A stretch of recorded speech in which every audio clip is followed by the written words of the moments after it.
Bruce Wayne is the world's greatest detective, a multimillionaire with a seemingly endless amount of resources, a frankly ridiculous cupboard full of fancy gadgets and gizmos, and sidekicks aplenty. He can also handle himself in a fight, owing to the years he spent traveling following the death of his parents, learning every martial art worth knowing. But every so often he'll get beaten to a pulp. For every Joker and Riddler, there are always enemies the Dark Knight struggles with owing to their brawn over brains approach to villainy.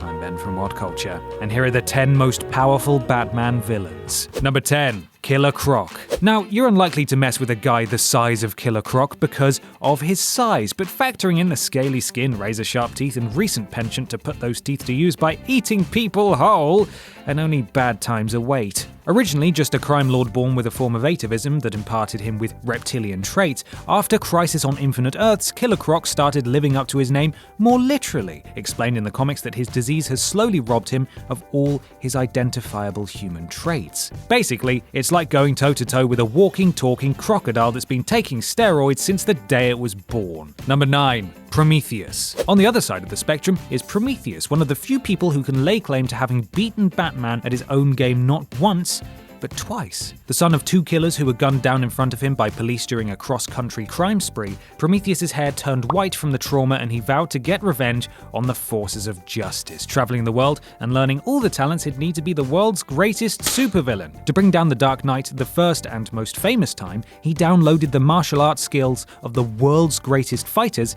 into his brain, which is cheating, really. Number 8. Solomon Grundy. So, you know the Hulk? Super powerful guy, incredibly tough, great hair. Now imagine he's a zombie.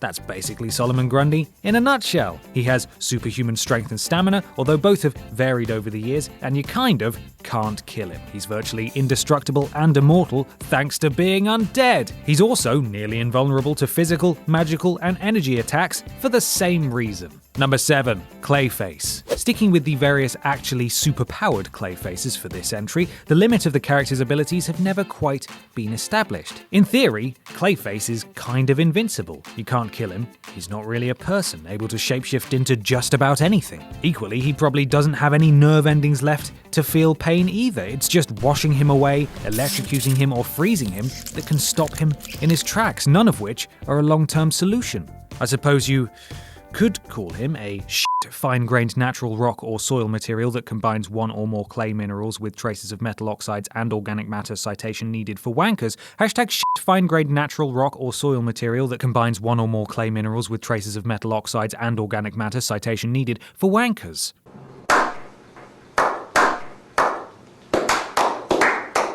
Number 6. Mr. Freeze. Power can be being super strong, invulnerable, able to at least match Batman in a physical battle for a little while, but it can also be the ability to wield a great amount of some particular superpower that makes Gotham's premier masked vigilante's life a lot more difficult, which Mr. Freeze has in spades. Spades fresh from being used to dig your car out of a snowstorm, that is.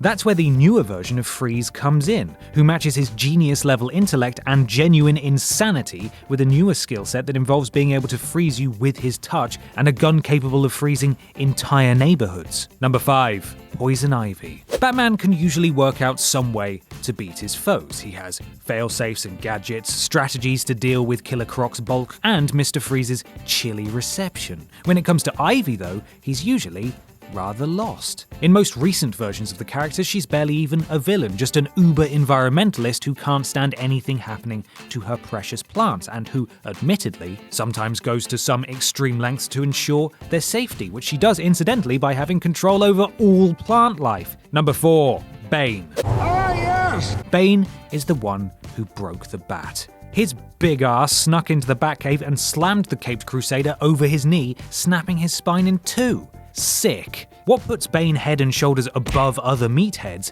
is his mind. He's not only strong, but sharp, planning the exact moment to strike Batman after he'd been worn down by other criminals Bane had been controlling. He's basically Batman, but bigger, and more ruthless, with shit hair. Number 3. Ra's al Ghul. Ra's al Ghul might not be as physically strong as Bane or have the insane level of power that Poison Ivy wields, but what he does have is a genius-level intellect, some increased strength and stamina, and immortality from frequently dipping his nuggets in the Lazarus pit, which brings the dead back to life. Admittedly, it also made him a bit mental, but the chap's managed to live for over 600 years and retained all the knowledge and skills he's accumulated in that time. He's not just fighty powerful, he's capable of affecting the entire Earth powerful.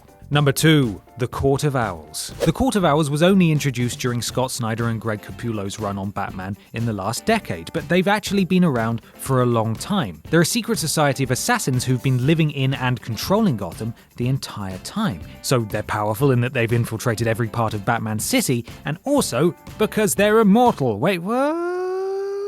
Kill them, and they just come back to life.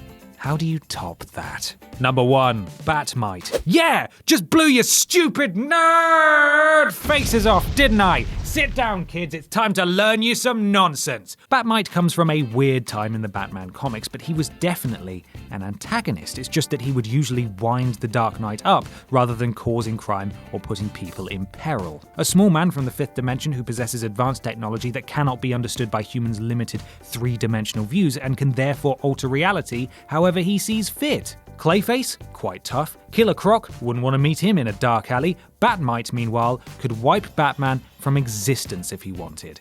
And that's powerful. And that's our list. Make sure you subscribe to the What Culture Comics YouTube channel for more lists like this, and don't forget to visit whatculture.com for daily news and articles. I'm Ben from What Culture. You can follow me here on Twitter. Please do it. There it is. There's my username. And thanks for watching.